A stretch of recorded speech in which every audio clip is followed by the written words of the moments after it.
મિત્રો, અત્યારે આપણે આવી ગયા છીએ આ રાણપડા ગામની બહાર આવેલો ગારિયાધાર પાલીતાણા રોડ. એ રોડ ઉપર આવેલું આ અમારું પીપી સવાણી ફાર્મ, એટલે કે મહેશભાઈ વલ્લભભાઈ સવાણી, જે સુરતની અંદર જે આપણે પીપી સવાણી ગ્રુપથી ઓળખાતા આ મહેશભાઈ પછી પૂંજય દાદા એટલે કે બાપુજી, અને પીપી સવાણી સ્કૂલ હોય, પીપી સવાણી ગ્રુપનું કોઈ પણ કામ હોય, અને આજે 5 થી 6 હજાર જે દીકરીઓના લગ્ન કર્યા, જે બાપ વગરની દીકરી વિહોણી દીકરીઓના પિતા બન્યા, એવા અમારા મહેશભાઈ સવાણી. આ એનું વતન છે. તો આ રાણપડા ગામ છે, આનો તાલુકો પાલીતાણા છે અને જિલ્લો ભાવનગર છે મારા વાલા. તો આ જે મહેશભાઈનું ફાર્મ છે એ તમને બધાને બતાવવાનું છે. તો તમે જુઓ કે આ પીપી સવાણી ફાર્મ આ ઘનશ્યામભાઈ ઉતારી અને અમને બતાવ્યું, અને કેવો આનંદ આવ્યો એ તો મારા વાલા હવે તમે કોમેન્ટમાં કહો. તો ચાલો આપણે આ ફાર્મ અને આખા ફાર્મનો નજારો અને તમને બધું બતાવી.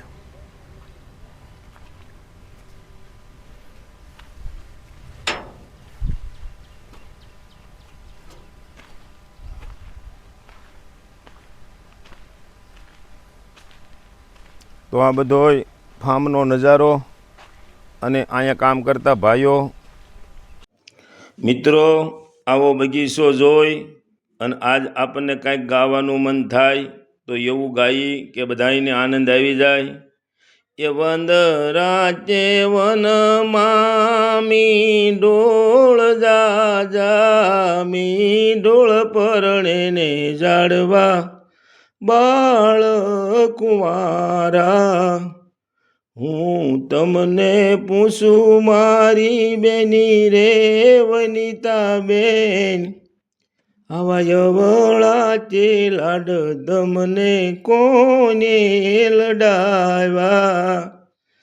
દાદા રે અરજણ ભાઈ ને માતા રે લક્ષ્મીબાઈ, આવા યવળા તે લાડ અમને એને લડાવ્યા. વન રાજે વનમાં મી ઢોળ જાજા, મી ઢોળ પરણે ને ઝાડવા બાળ કુંવારા. હું તમને પૂછું મારી બેની રે વનિતા બેન. તો ભાઈઓ, આ પીપી સવાણી ફાર્મ એનો આરામ ગૃહ છે, અને અહીંયા આ રહેવા માટેનું અને જમવા માટેનું આ બધું બનાવેલું છે મારા વાલા. તો અહીંયા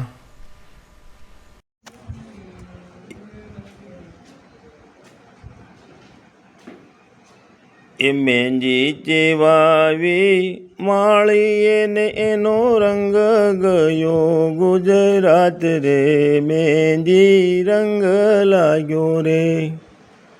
વાટી કૂટીને ભર્યો વાટ ગયો ને ભાભી રંગો તમારા હાથ રે, મહેંદી રંગ લાગ્યો રે. હાથ રંગીને વિરાશું રે કરું એનો જોનારો પરદેશ રે, મહેંદી રંગ લાગ્યો રે. મહેંદી જેવાવી માળી એને એનો રંગ ગયો ગુજરાત રે, મહેંદી રંગ લાગ્યો રે, મહેંદી રંગ લાગ્યો રે. તો મિત્રો, આપણે આ બાગ, આ બગીચો અને આ મહેંદી અને આ આશા પાલેવ અને આ બધા ઝાડવા જોઈ અને બધા આપણા મિત્રોને મોજ કરાવી. પણ આપણા સવાણી પરિવારના ભામાશા કહી તોય કહેવાય એવા મહેશભાઈ વલ્લભભાઈ સવાણી, ગામ રાણપડા, તાલુકો પાલીતાણા અને જિલ્લો ભાવનગર.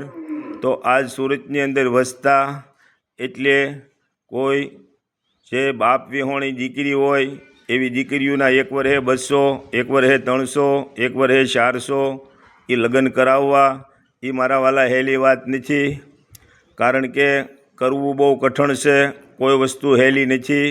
હવે તમે સમજી લો કે એ 6 મહિના અગાઉ મહેશભાઈને તૈયારી કરવાની, પછી મહેશભાઈને એ બધું શેલા રસમ કરવાની, પછી વાના રસમ કરવાની, પછી આપણા મહેશભાઈને મહેંદી રસમ કરવાની, પછી ગીત રસમ કરવાની, પછી બધાએ વેવાયોને બધાને બોલાવી અને એકઠા કરી અને જે એનો કાર્યક્રમ હોય એ કાર્યક્રમ આપવાનો. તો એને 2000 થી 2500 માણસનું રસોડું કરવું પડે છે. તો આ બધું કરવું એટલે બહુ હેલું નથી મારા વાલા. પણ મારું એમ કહેવાનું કે આ એક પાટીદાર સમાજના ભામાશા છે અને એને 18 વર્ણમાંથી કોઈ પણની દીકરી હોય કે બાપ વિહોણી હોય એટલે એને પિતા બનવાનો લાવો મારા રણુજાના રામાપીરે આપ્યો.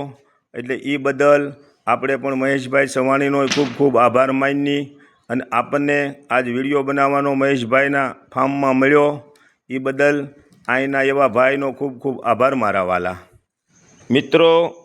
એવા સવાણી પરિવાર ઉપર આપણા રણુજાના રામદેવ પીરનો હાથ હોય તો આજ આપણને થોડીક એવી ઈચ્છા જાગે કે આ કામ કાયમિકની માટે આજીવન ચાલે અને અમારે મહેશભાઈ છે એવા 5-25 જણા સુરતમાં જાગે અને આવું ઊંડું કાર્ય કરે એવી આપણે પૂંજય શ્રી રણુજાના રામને વિનંતી કરીએ અને એક કડી આપણે ગાઈ. એ લીલા પીળા તારા નેજા ફરકે ધણી, લીલા પીળા તારા નેજા ફરકે, લીલા ને જે પાટે પધારો ધણી રણુજાના રામદેવ. આ રાણપડા ગામ અને જે કીધું એમ તાલુકો પાલીતાણા, અમારો જિલ્લો ભાવનગર. તો આ રાણપડાના વતની અને સુરતની અંદર જે મેં આગળ કીધું એમ સમૂહ લગ્નના અને મા બાપ વગેરેની વિહોણી દીકરીઓના પિતા બને એવા અમારા મહેશભાઈ વલ્લભભાઈ સવાણી આ એનું ફાર્મ છે. તો આ વિડીયો તમને ફાર્મનો જોવાનો છે અને બધાને મોકલવાનો છે અને લેર્યું કરવાનું છે મારા વાલા. તો ભૂલી ન જાતા.